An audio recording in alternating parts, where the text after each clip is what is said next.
So today we have our second ever Artisan Cutlery unboxing on the channel. I've done a lot of CJRBs, which hiding behind here is the CJRB Goby. I have this in a variety of colors. I know this is black on black with a black background, so it's not the best to see. The reason why I'm pulling this out is because this is the CJRB, if I'm pronouncing it correctly, Arroyo or something like that.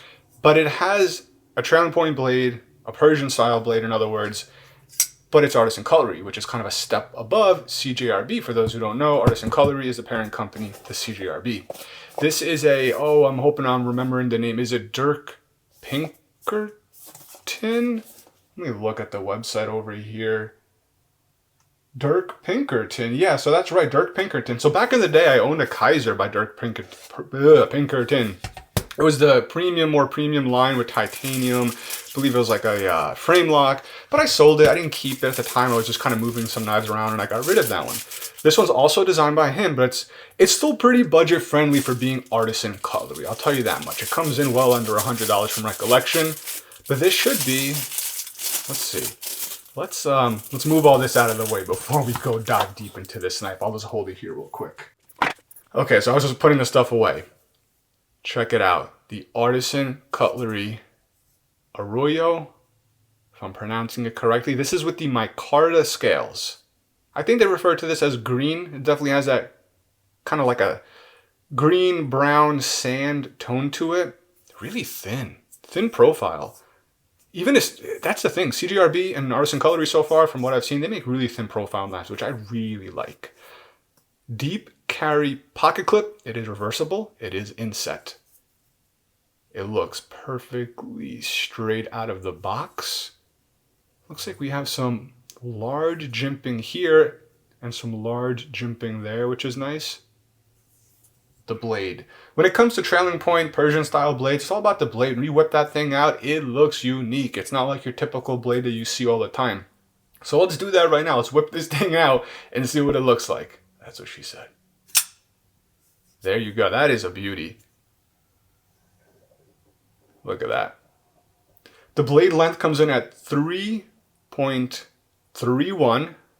It is AR RPM 9, which is CJRB and Artisan Cutlery's proprietary blade steel. But I've heard good things about it. I'm trying to see what that says. Designed by, I'm assuming it says Dirk Pinkerton.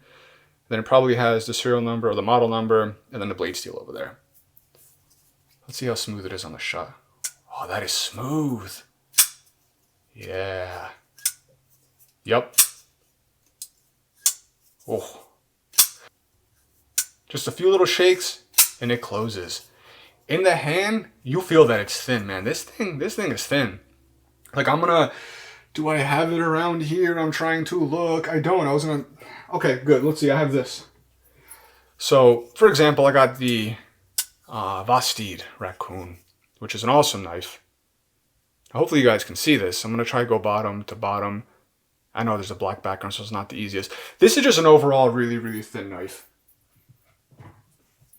It's a thin one, which I like personally. It doesn't take up a lot of real estate in the pocket. The overall length is 7.48 open. I know it does come with G10 as well. I just like micarta. And to be honest, this micarta is super, how would I word it? Soft. Think, like if you've dealt with a lot of knives with micarta, you got like the hard micarta, which is reminiscent of G10 sometimes, if you know what I'm saying. And then you got like that softer, fuzzy feeling. For me at least, the QSP Penguin had that softy, fuzzy feeling, and I liked it, like the denim micarta. This has that softer, fuzzy feeling, micarta. Personally, I like it. It adds a ton of just texture and character to the knife. So for me, I actually really like this one. Let's get a weight on it. I'm curious. So it's pretty thin. Like I said, we have a 3.31 inch blade. Let me put this in a spot where the light's not beaming where the weight's gonna be. So 3.31 inch blade. Now, you got the stainless steel, pretty thick on the inside. Micarta. Let's see. It comes in at, looking 3.32. Can you be almost any more exact? 3.31 blade, 3.32 ounce weight. I gotta do that again. Now it says 3.35. I wonder if it's because I'm like on top of... All right, it's either 3.32 or 3.35. Either way, it is ridiculously close to the blade size, which means it's got some pretty good ratios. Ergonomically in the hand, like I said, it feels really nice. That pocket clip, you really don't feel. I feel like with thinner knives, you don't feel the pocket clip as much because the handle just kind of disappears in your hand. But at the same time, it doesn't feel as robust, as like you're getting a ton of grip on it, but it's not the skinniest. So that kind of makes up for it. I'm loving this blade, you know. Correct me if I'm wrong, and you guys in the comments, let me know. You more knife enthusiasts who are more familiar with a trailing point. I've heard it's very good for fishing, hunting, skinning, filleting fish, all that stuff. And that's why these type of knives usually appeal to those folks. And the Gobi is more of like a, it looks more rugged, it's more affordable, more budget friendly. This one's a little more higher end, so maybe you could still use it for that. Personally, I would probably just whip out one of the Gobis and use one of these for your, you know, if you were going out hunting, fishing, and you wanted a knife that you can leverage, and you have a fixed blade, maybe you want to take with you a folding knife that's budget friendly. I'll have this linked below as well, both of these knives, the Gobi and this one. Like I said, they're both made by CJRB. They're both a Persian style blade with a trailing point blade, basically. Let's see how it cuts real quick. Actually, before I even do that, let's see. Oh, that's pretty good. There's like ever, so I'm talking about like just a hair. I don't even know if you can see it on camera, just a hair. The front to back, 0. 0, 0, 0. Let's get some paper.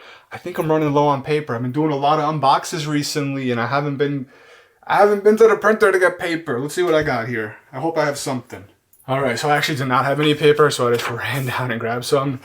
So now we got a little bit extra for some future paper cut tests. This is just generic computer paper. It's not overly thick. I see folks elsewhere doing like super thick paper. This is your regular computer paper. Nothing fancy. It's not receipt thin. It's not super thick. Let's see. Oh yeah. Hold on. See, with the trailing point, it wants to pull it away. But check that out, right through the middle. Yeah, this is a sharp one for sure. And like the trailing point definitely wants to, see, it's already starting to pull it upwards. I'm trying to do this through a camera, so it's not the easiest. Let's try and get one little clip here. Nope, nope, there we go. It's sharp, but the trailing point wants to follow, whatever you're cutting wants to follow this trailing point blade. So yeah, just cleaned up a little bit. Like I was saying, whatever you're cutting, I'm not a lefty, but I have another knife in my right hand that I want to show you, wants to follow this trailing point blade. Unlike something like this Honey Badger, which I recently unboxed. I don't know if it's out yet. I gotta decide how I'm gonna put these out. But basically this one, if you start pulling or cutting, it's gonna want to suck whatever you want into here. So these are they're almost opposites, as you can, literally, it's almost like a puzzle piece. They're almost puzzle pieces. That's insane. Again, it's a completely different one, but I did do an unboxing and I had it in front of me, so I wanted to whip it out because Honey Badger, super good ergonomics. Again, this is not about this knife. If you're interested, I'll have it linked, and I'll probably put that unboxing out first just to make more sense, so I can link that in the corner. But if you're into Persian style blades, the Dirk Pinkerton that I had from Kaiser was their higher end. It was stainless steel. It was not stainless steel, titanium. It was very expensive. This one, you're getting a more premium feel. Again, being Artisan Cutlery, the higher end version of CJRB, but Artisan Cutlery has super high end and then lower tier pricing. This is on the lower tiered pricing of the Artisan Cutlery line. So if this is your style of knife, I would highly recommend it. Just from this initial unboxing, it's a great trailing point blade. Aesthetically, it looks really nice. Like I said, it does come in some other colors. And I think that's going to be it for this video. If you're interested in more content, be sure to subscribe. You can follow on TikTok, other social medias, and drop a comment. Let me know what you guys think about this. I'd love to hear from you guys. I'll catch you guys in the next one. Thanks a lot.